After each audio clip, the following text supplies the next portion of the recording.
What's up YouTube? It's your boy Australia Duel Masters coming at you with this video. Today we're doing a deck profile on one of my favourite decks in the TCG, the Wise Starnoid deck. I'm super excited to cover this deck with you all. This deck is all about draw power, returning your opponent's creatures to their hand, tapping your opponent's creatures to limit attacks, and increasing the amount of shields you have in the field. It definitely makes for one interesting deck and is unlike any other in the TCG, which is why it is my favourite. It is also incredibly hard to beat.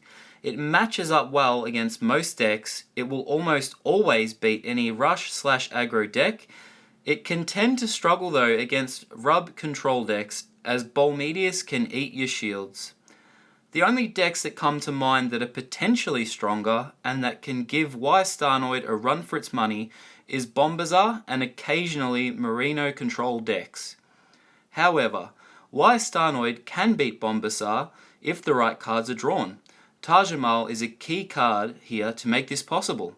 Taj Mahal is a 4000 powered blocker, which gets an additional 4000 power against any fire creature, which negates the ability for Bombazar to attack. Before I go any further, let's get into this deck profile. In this video, I will explain all of the cards in this deck, I will explain their functions, and I will explain the purpose that they serve in this deck. So we start the deck off with 4 Talk the Oracle. It's not a powerful card. In fact, it's the least powerful card in the entire TCG. But it is great bait to fulfill the Lightbringer piece of summoning Wise Starnoid, as it only costs 1 mana to summon Talk the Oracle. If you're up against a rub control deck and your Wise Starnoid gets Terrapitted, it is possible that if you have Talk the Oracle, Emerald, and Wise Starnoid in your hand, you can get your Wise Starnoid back out onto the field and only use 8 mana to do so. We then have 2 Vest the Oracle, which is a good 1-drop 2000 powered blocker. It's also good bait for summoning Wise Starnoid due to its cheap summoning cost. We run 4 Kalon the Oracle due to its shield trigger ability and also for its effect, which is, when you put this creature into the battle zone, you may choose one of your opponent's creatures in the battle zone and tap it.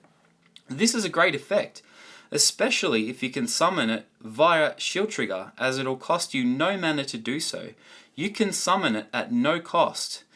It's also great because it prevents one of your opponent's creatures from attacking you for their turn. Next, we have a playset of Magris Vizier of Magnetism. This card is great because of its draw power effect. When you put Magris into the battle zone, you get to draw a card. Again, for this deck, draw power is key. We then run a playset of Holy Ore. Now this card needs no introduction. Its shield trigger ability is awesome. Being a 6 mana card, its shield trigger ability allows you to play it at no cost. Now, if your opponent is breaking your shields on their turn, you're praying that the first shield they break into is Holy Ore, because it will tap all of their creatures so no further attacks from their creatures can occur their turn. This card is also clutch late game. Say your opponent has been harvesting their monsters each turn, which means building up an army of monsters so they can wipe you out in one turn. If they hit a Holy Ore, it stops them dead in their tracks. And on your turn, because all their creatures are tapped, you can directly destroy and attack their creatures and gain control with field advantage. We have 4 Emerald in this deck. This 2 mana creature has a powerful effect.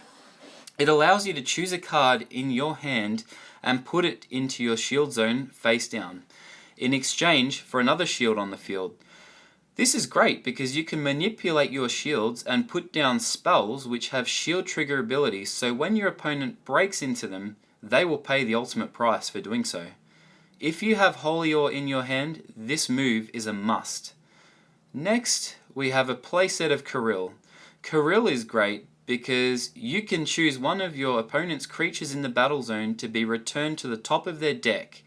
This is good because it prevents that creature from attacking you that turn, and it means you know exactly what card your opponent is going to draw on their next turn, which means you can prepare for it. We then run 4 Aqua Hulkus, which is a staple in most meta TCG decks. Hulkus's draw power effect has seen it become the most popular and most used card in the entire TCG. When you put Hulkus into the battle zone, you get to draw a card.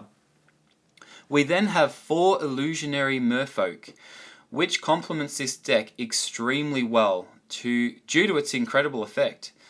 When you put Merfolk into the battle zone and you have a Cyberlord in the battle zone, so Kirill or Emerald in this instance, you get to draw 3 cards. That is insanely good and effective draw power. To put it into perspective for you guys, you get a 5 mana, 4000 powered creature which lets you draw 3 cards. That is unrivaled. The alternative would be running an energy stream which will cost you 3 mana and only let you draw 2 cards. Personally, I'd rather pay the 2 extra mana for Illusionary Merfolk and get a 4000 powered creature on the field and be able to draw 3 cards. Next we have a playset of Aqua Surfer. This card is purely in this deck for its shield trigger ability, which is once Surfer hits the field, you get to choose a creature in the battle zone and return it to its owner's hand. It's good because let's say for example your opponent has 2 creatures on the field which can both attack this turn, and one creature breaks your shield and hits Surfer straight away with the first attack. You are then able to send the other creature to your opponent's hand and save another shield from being broken on that turn. We then run 2 Taj-Mahal Vizier of Aqua. This is a 3 mana 4000 powered multi-civ blocker which gets plus 4000 power whenever it faces a fire creature. So as I touched on earlier, if you're coming up against a Bombazar or a Bolmedius based deck, this card will do wonders for you and save you many times. It will mean both Bombazar and Bolmedius are unable to attack you. Taj-Mahal speaks for itself. You're getting an 8000 powered blocker for 3 mana, which is crazy efficiency. Keep in mind, you can only block 1 attack per turn with each blocker creature, unless it has an untap ability. In this case, Taj-Mahal does not. Either way though, this card is a lifesaver against fire-based decks. Last but not least, we have a playset of Wise Starnoid Avatar of Hope, which is one of my favourite cards in the entire TCG. I love everything about this card. I love its artwork, I love its effect, I love the disruption it can bring and the headaches it will cause your opponent. Wise Starnoid is a Vortex Evolution creature, which means it requires a Lightbringer and a Cyberlord to be summoned. It costs 5 mana to summon and has a power of 9000.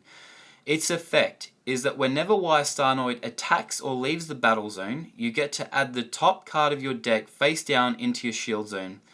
So if your opponent Terra Pits your Wise Starnoid, you get a shield. If you attack with Wise Starnoid, you get to place another shield into your shield zone. Oh, and not to mention, Wise Starnoid is also a double breaker. This card is sensational and truly a masterpiece to the Duel Masters TCG. It is such an incredible and enjoyable card to duel with and play. I cannot speak highly enough of it. Now onto some honourable mentions and possible card substitutions for cards that can be incorporated into this deck. These cards are Fazi the Oracle, which can be swapped out for Tolk the Oracle if you're wanting to be able to have the ability to recycle your energy streams and holy ore spells. And energy stream if you're wanting to add more draw power into the deck. Obviously though, Illusionary Merfolk is going to be our primary draw power here, with that incredible draw 3 cards effect when you've got a Cyberlord on the field. Also, if you want more control over the battle zone and your opponent's creatures, running a playset of Spiral Gate can help as well. So to recap, this is what you're going to want to do with this deck to use it as efficiently and effectively as possible.